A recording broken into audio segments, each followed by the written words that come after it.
रक्षाबंधन के त्यौहार के पीछे एक बहुत बड़ी कथा है। एक पौराणिक कथा प्रस्तुत कर रहा हूँ कि जब बहुत समय पहले एक राजा के यहाँ शिशुपाल नामक पुत्र पैदा हुआ, जो बचपन में विकृत अवस्था में थे और उनके गधे की आवाज़ उनके मुंह से निकल रही थी और चेहरा बड़ा विकृत अवस्था में था और सींग भी जमी हुई थी। जिसको देख करके राजा रानी बहुत दुखी हुए। वो सोचे कि ये बच्चे को हम नहीं रखेंगे। तभी आकाशवाणी होती है कि ये विचित्र बालक एक साधारण बालक नहीं है और इसका निराकरण हो जाएगा जब कोई आएगा और आ करके इनको अपनी गोद में उठा लेगा, और अगर इनका सींग और सब चीज़ समाप्त हो जाएगा, साधारण रूप में ये बालक हो जाएंगे, तो ये जो है अपने आप ठीक हो जाएंगे। आप लोग बिल्कुल चिंता मत कीजिए। तो इस प्रकार एक बहुत बड़ा एक प्रोग्राम किया गया। उसमें देश विदेश के सभी लोगों को बुलाया गया। उसमें कृष्ण भी आए और कृष्ण ने उनको अपने गोद में लिया और बच्चा स्वतः ही ठीक हो गया।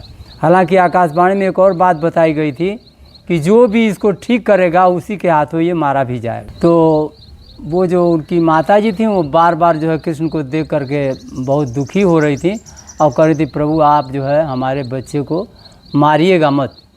लेकिन वो बोले कि भाई ये तो हम क्या कर सकते हैं, हम इसकी 100 गलतियां माफ़ कर सकते हैं। अगर 100 तक की गलती करेगा तो हम इसको माफ़ कर देंगे, लेकिन अगर इसके बाद भी अगर ये नहीं मानेगा तो हम इसकी जो है ज़रूर ही इसका मृत्यु का कारण बनूंगा। इसमें कोई दो राय नहीं है। उनकी माता बहुत दुखी होती हैं, लेकिन फिर भी उनको एक मन के अंदर एक धीरज भी बनता है कि लगता है कि हमारे बच्चे को अगर 100 गलती करेगा तो ये अपने आप समझ जाएगा। लेकिन माय डियर ऑडियंस, निश्चित रूप से वह एक अधर्म रूप में पैदा हुआ था। और अभी इसके पहले जो धार्मिक कहानी मैंने आपको बताई राजा बलि के रूप में, और ये अधार्मिक रूप में जो है पैदा हुआ और इसके अंदर भी अहंकार हो गया। अहंकार इतना हो गया कि कृष्ण के प्रति द्वेष रखने लगा। वास्तव में इसका जो अफेयर्स था वो रुक्मणी के साथ था और रुक्मणी इनके साथ रहना नहीं चाहती थी क्योंकि राक्षसी प्रवृत्ति का आदमी था। तो कृष्ण एक बार आए तो कृष्ण जो है के साथ वो चल दी। चलने से अब इसके अंदर और ज़्यादा जो है वैमनस हो गया और कृष्ण को देखकर बहुत दुखी हो गया और बराबर उनके प्रति क्रोधित भाव से देखता था और उनके हेय दृष्टि से देखता था कि इसने हमारी प्रेमिका को जो है गलत काम किया है। तो वो कृष्ण को हमेशा उल्टा सीधा बोलता ही रहता था।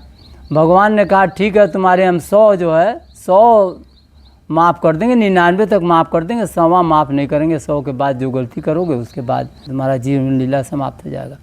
इस तरह 99 गलती किया, 100वां में भगवान कृष्ण ने अपना चक्र चला दिया और चलाते ही शिशुपाल वहीं पर उसका इंतकाल हो जाता है।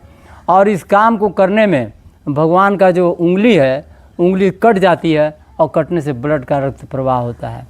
ऐसे में द्रौपदी वहाँ रहती है और द्रौपदी आ करके अपने साड़ी फाड़ करके बांधती है। इस प्रकार कृष्ण बड़ा प्रसन्न होते हैं और द्रौपदी से कहते हैं कि तुम तो हमारी बहन बन गई हो, तुमने हमारी रक्षा की है, एक दिन मैं ज़रूर तुम्हारी रक्षा करूँगा।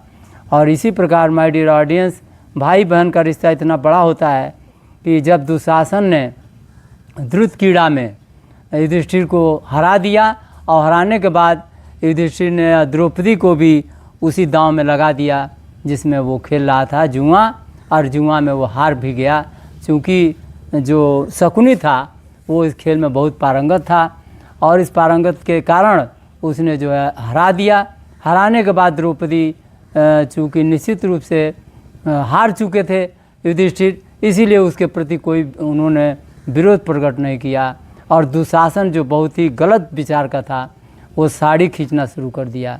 द्रौपदी के अंदर थोड़ा पहले तो बड़ा रोष हुआ कि हमारे 5-5 पति हैं, तुम्हारी हिम्मत कैसे हो गई, कैसे छू सकते हो। लेकिन जब इन्होंने देखा कि 5 पति तो सर झुकाए बैठे हैं, हमारा कौन सा रक्षा करने वाला, यहाँ तो कोई दिखता ही नहीं है। भीष्म पितामह की तरफ जब देखती हैं तो भीष्म पितामह भी अपना सर लटकाए बैठे हुए हैं। वास्तव में अधर्म में धर्म का कोई काम नहीं होता है और धर्म के लिए जो धर्म के रास्ते में है वो अधर्म कार्य कभी कर ही नहीं सकता है। ऐसे में कृष्ण को याद करती हैं, कहने हे प्रभु आइए, हे भगवान, हे भैया आप आइए और हमारी लाज बचाइए। माय डियर ऑडियंस, वो भाई का ही प्रेम है जिसमें कृष्ण तुरंत आते हैं और आ करके जितना टुकड़ा उन्होंने बांधा था जिस साड़ी का, वो साड़ी का पल्लू इतना बड़ा कर देते हैं कि दुशासन कपड़ा जो साड़ी खींचते खींचते बेहोश हो जाता है, आप बेहोश होकर के ज़मीन पर गिर जाता है। किसी कवि ने लिखा है, नारी बीच सारी है कि सारी बीच नारी है कि नारी ही की सारी है।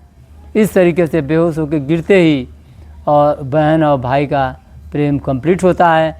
माय डियर ऑडियंस, ये राखी का त्यौहार ये मामूली त्यौहार नहीं है, इसको पैसों से और गिफ्ट से तौला नहीं जा सकता है।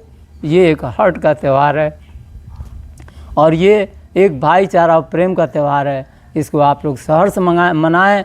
मैं उमा शंकर आपको हार्दिक अभिनंदन करता हूँ।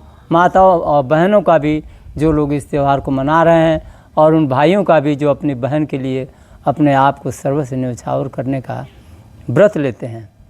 आपको ये वीडियो कैसा लगा हमको अवश्य कमेंट बॉक्स में लिखें। जय हिंद, जय भारत।